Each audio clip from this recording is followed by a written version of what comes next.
and welcome back to episode number 70 of the Brave Widow Show. Today I talk with Sierra Hayre.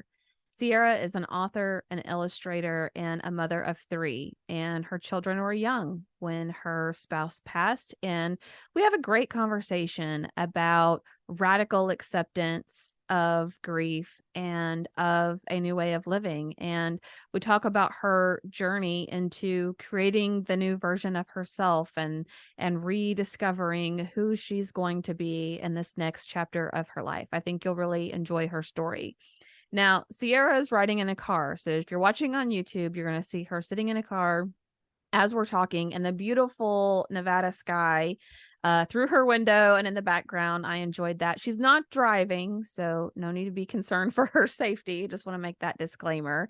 And if you're listening, you're going to notice that we had a few technical difficulties and challenges through our discussion, but I still wanted you to hear her story and what she had to share, because I think she had a beautiful spirit and just some great things that she has accomplished and overcome in her journey. So before we dive into her story, I just want to remind everyone quickly that we are nearing the winter solstice event, which is happening on December 21st. So this podcast episode should come out at the end of November.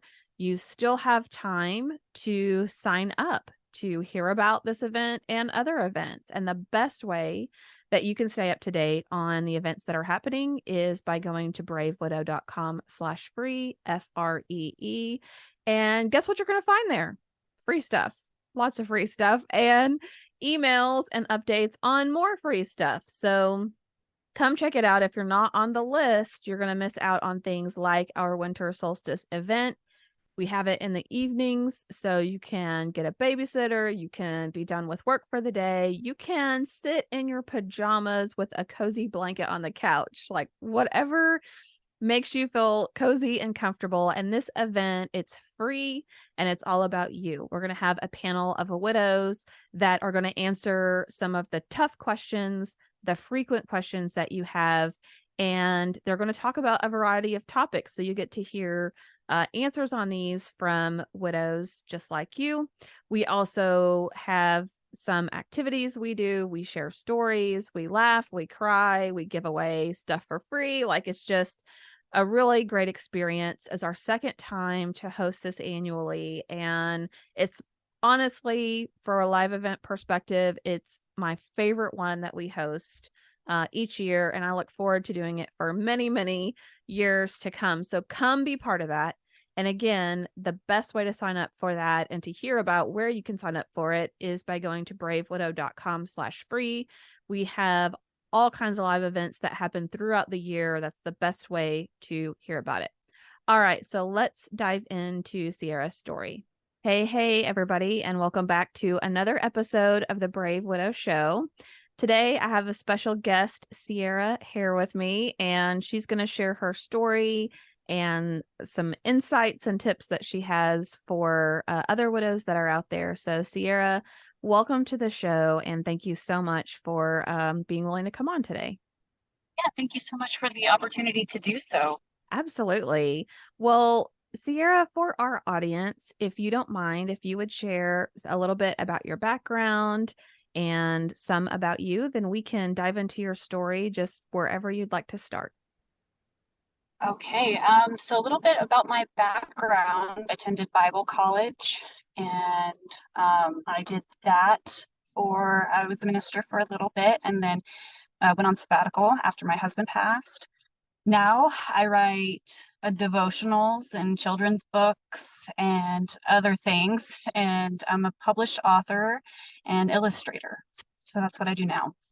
That is awesome. Now, did you also write books before your husband passed?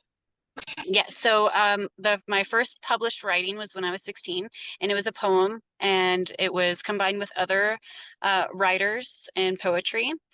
And it wasn't until our first daughter was born that I picked up a paintbrush, and that was the first time I've done that. It was like almost 20 years later, and so my husband would encourage me. He brought out my creativity. Oh, that's awesome. I love that. I was curious if a lot of times people will change careers or kind of change their job in their career once their spouse dies. And I didn't know if you felt like you kind of stayed consistently on the same path, or you noticed a change in how you wrote or what you wrote, or if that looked different for you. Yeah, it really did. I I stopped writing and I stopped painting for a while, just just because it he kept encouraging me, and he was my cheerleader basically. And so I felt as if, if I did this, I wasn't like there was no one to share this with.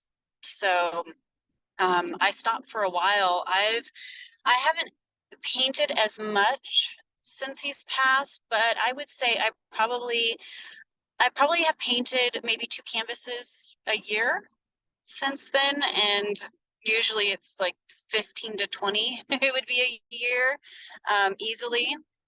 But I'm slowly getting back into it. My current fiance bought me a typewriter to help with writing, and I plugged away on it a little bit, and so I'm slowly getting back to who I was, because I Mm, was a writer before him, and I will be a writer after.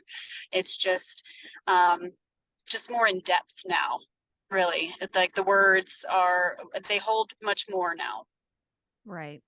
Well, congratulations, first of all, for having published any kind of writing. I know that's Thank not you. any easy feat, but it sounds like you're No. really writing some helpful things and something that will be impactful. And it sounds like maybe you have a new cheerleader in your life, who bought you the typewriter, which is awesome as well. Yeah. Yes. So, did you have children with your husband at the time that you lost him? Our youngest daughter was 11 months old. She had just turned Okay. 11 months old on the day before. And so, yes. So Okay. we had Marley, which was 6, and then Fallon, which was 11 months old. Okay. And what was that experience like with helping your children grieve, or kind of seeing, you know, how you're trying to process everything yourself and then also be supportive for them? Oh, it wasn't easy, by any means. I had found out early in the morning after she had gone to school, and I had thought about all day how I was going to approach her and explain, Daddy's not coming home. But our background is Christianity, and we have a very strong faith. And so I basically just took that.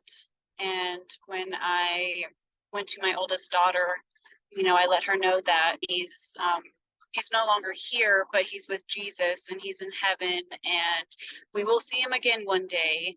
And it's gonna hurt, and it's gonna feel like this is it, like this is the end, like we're dying too.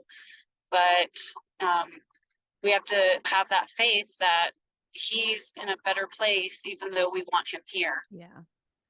I'm also faith-based and a Christian as well, and faith was a really big integral part of my healing journey and cries for peace. But I also, deal and talk to widows who struggle with that, like, why Yeah. does God let this happen? They really start to question their faith, which I think initially is kind of a normal thing because your whole world's shaken Yeah. up. But when you think about what role faith played and how were still just very trusting in that, what was that like for you? How did you remain strong in that belief?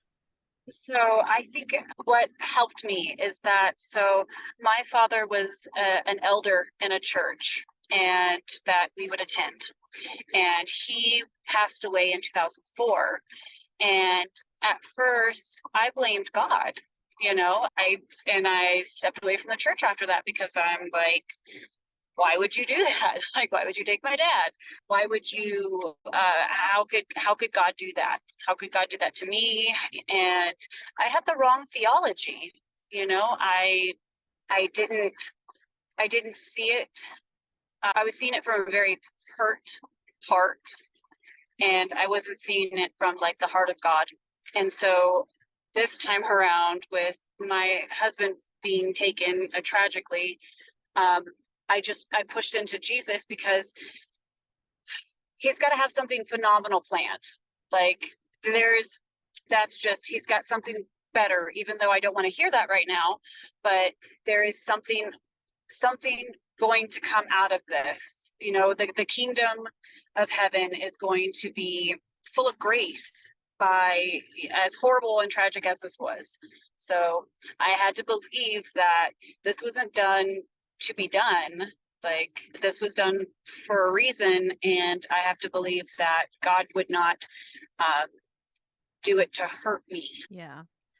Yeah, it's a really hard question to wrestle with, and I think about it a lot. Like, we live in a broken world, Yeah, and sometimes we have free will and bad things just happen. We have disease and tragedy, and we have people that exercise their free will in a negative yeah, way, and yes, all and of then those things we come against, and yeah, that's part of it. But very much like you, I believe that, from God's perspective, this was what was meant to happen, yeah, and that I just had to believe that I could still have peace and that I wouldn't be alone as I was going through that journey, which yeah. I is just cool. I, I just pushed in further into, because I'm like, I trust you. Like, you were the only one that's like been here for me, even though I felt like my husband was like the only one that had been there for me throughout things. And I just had to believe that, okay, no, God's there. Like, yeah, So you're a mother with young children. You're trying to juggle, I mean, just having a baby.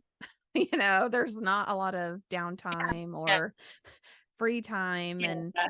And she um wasn't sleeping through the night, so and I was losing sleep because of the tragedy, and yeah, it was a mess.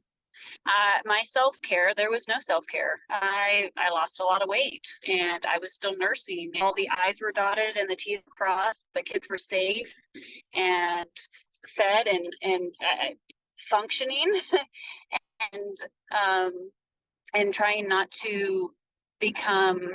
I became very reclusive too, because I I didn't struggle with my identity, but I did struggle with my title. And my title was a wife and mom, and I was no longer a wife. And now I'm just known as like a single parent. And that word, I did not like it at all. It bothered me. And it's like, I didn't choose to be single. So there was a lot of things that I was wrestling with internal, that eventually I later had to, talk to someone about. yeah. So what words of encouragement would you give, the mother of young children who's wrestling with that, who's struggling, who feels like life is pointless and she can't see just a light at the end of the tunnel at all? What's something that you would say to that person you wish maybe you had heard? So there is a scripture that I held on to. And right now, you'll have to Google it, but it was basically along the lines of, better days are ahead. I have to believe that, that the best days that I've ever had are not in the past, but they're forward. And I'm going to continue to move forward, and just take him and his legacy with us. And I would do, because my kids were so young, we turned his birthday into all of our birthdays. So we all get presents, we all get cake, we do things that he used to do, just to keep him there on the forefront. But also too, I neglected myself, and I wish I would have heard, what are you doing for you? What have you done for you? And I think if I would have heard that within the first like 3 months of him passing, I probably wouldn't have stayed so introverted and taken better care of myself. But things happen the way that they do. So my message is like, just what have you done for yourself today? Write it on your mirror, put on a Post-it note next to your coffee pot or your children's lunches or on your steering wheel. Like, what have you done or what will you do for yourself today? To take care of yourself. Does that mean 5 minutes of reading or 5 minutes of not thinking?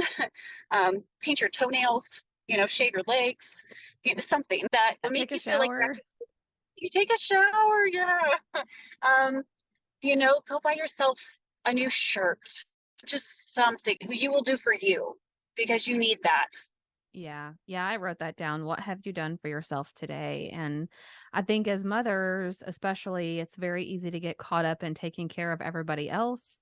And, for a lot of us, that's kind of the natural role anyway. And we're trying to take care of the kids. It is so easy to put our own well-being on the back burner, and it eventually will catch up if that's something we Yeah. continue to do. Yeah, and you have to be so careful because in your heart you can become bitter towards that, and it could even come out in the way that you talk to your children, and raise your children. And you just have to be so careful and just make yourself a priority too. Like, no one's there to take care of you anymore. Your spouse is gone, so now you have to worry about you too. Yeah. Okay. So what was that first, those first few months, that first year or two? What did that life kind of look like for you during that time? I was completely numb. I was still in shock. I was dealing with what they call complex PTSD, and I couldn't really drive. I couldn't be on the freeway or the highway. I didn't want to go anywhere. I didn't want to travel. I would have friends, bring me groceries, or I would do like Walmart pickup orders. I didn't want to be around people. I just focused in on, what they needed, what they were going through, and then COVID hit, and then I was trying to, at first grade homeschooling, and um, I still couldn't function, even though I was there. I was present, but mentally I was checked out. I couldn't even read a recipe, and I would always cook and bake from scratch. And if the recipe had more than 3 steps on it, I just couldn't. It'd be overwhelming for me. And the first year was big shock. The second year is when the shock started to wear off and things started to get into perspective of, okay, all right, now I need to start. The girls are getting older. I need to figure out what we're doing, where we're going, where we're moving to, because we're not staying here in the house anymore. Um, and I had to plan um, the memorial and go through all the photos and all the videos. And he was an avid photo and video taker, so there was over 100,000 photos. Oh, wow. To go through, and it just was, I had to turn myself off. So I'm okay, just business focused. Okay, this is what we have to do.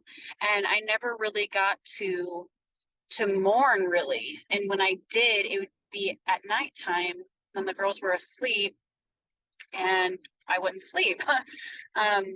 So you have to make time to mourn, otherwise it will go into other things. Yeah, you definitely do. We talk a lot about how emotions that are suppressed long term will start to manifest physically in the body. And that could Yes. be chest pain, back pain, upset stomach, headaches. You talked about struggling to eat or struggling Yeah. to sleep. And of course, having a baby doesn't help with sleep usually, but especially when we're suppressing emotions over a long term, that really it will come out in one way or another. Yeah, So it definitely will. at what point in your journey did you start to feel like a glimmer of hope that, maybe one day you could laugh again and it would feel real, or one day you could be excited about something again? I think it was probably I would say maybe 19 to 20 months after the passing of my husband, and we moved into a new community. And it was a community that my husband and I, we would frequent because we just thought it was so beautiful and how wonderful to actually like live there. And so we went there, and I'm like, okay, this is perfect. It's gated. The girls can grow up here and play, and I wouldn't have to worry so much. And I started to get them into um, gymnastics and jujitsu and dance, you know. So I was getting them out there into things, and I'm like, okay, all right, this is how I'm going to be able to like speak to other parents and like just get out there. But it was still very awkward for me. But it was being watching my kids give me strength that they had no idea that they were doing. And that's what gave me any glimmer of hope was, wow, look at how tenacious they are and how well they are growing and able to do these things. And I'm over here like still afraid to talk to people, and they are just out there dancing, just living. And I wasn't living, I was just surviving. Yeah, especially that first year or so, definitely just feels like you're in pure survival mode. Yeah.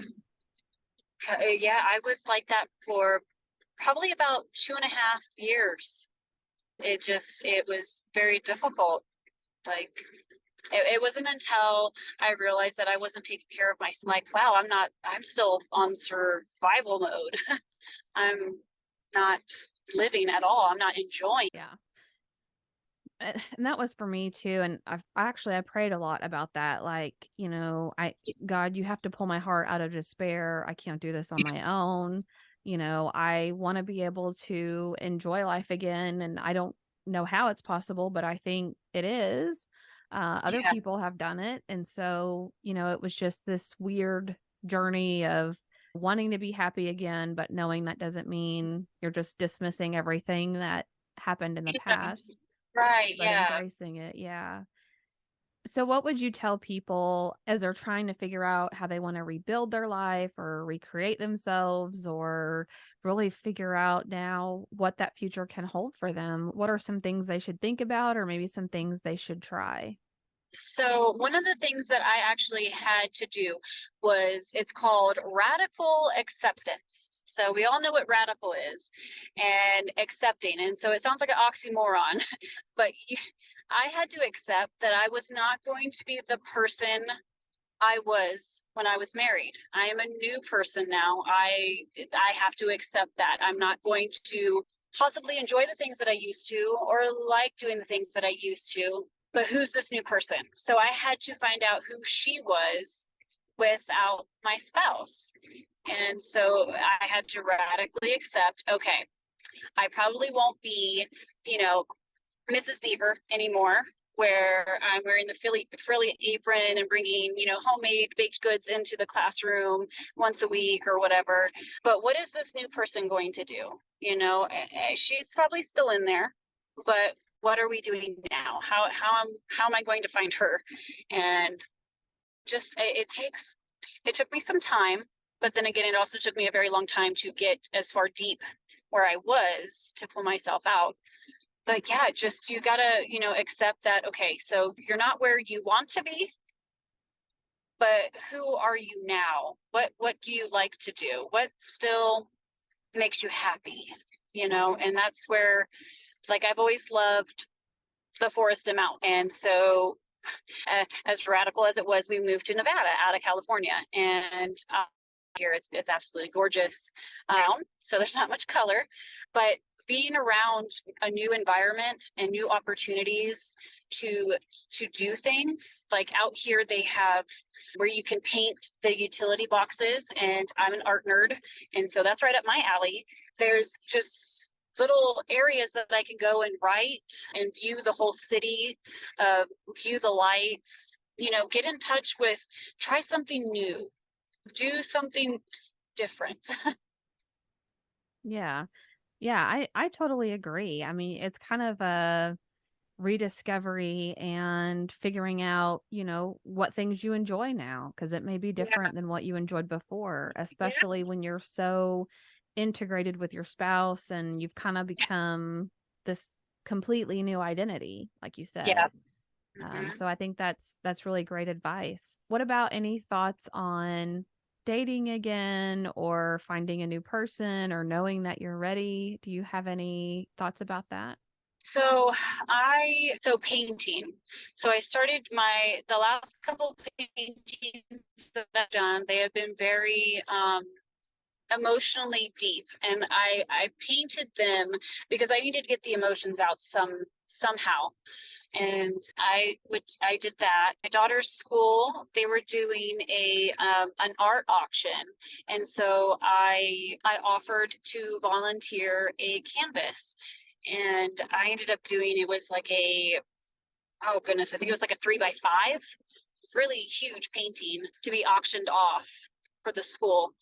And I did that. That was scripture based, and I did that. Recently, I've painted my daughter's room. So though I'm not painting canvases or pictures, I'm painting the inside of the house, or learning how to build things with wood. I'm a creator, and so now I'm just learning to create in a different way. And that brings me happiness, because I stand back and I'm like, oh my gosh, I did that. I can't believe I did that. Yeah, that's amazing. And you're writing stuff and publishing things, and share with the audience maybe where they can find you if they want to read your book or check out more of what you have. So I am on Instagram under Sierra Jean, which is my author handle. My children's book is on Amazon. And then the other things, they're still waiting for copyright, and that takes a long time to get back the copyright. But yeah, so those are the two places where they can find me, where I'm most available. Awesome. Well, thank you so much, Sierra, for coming on today and just sharing part of your story and advice that you have for other widows. I really appreciate it. Yeah, absolutely. Thank you so much for having me.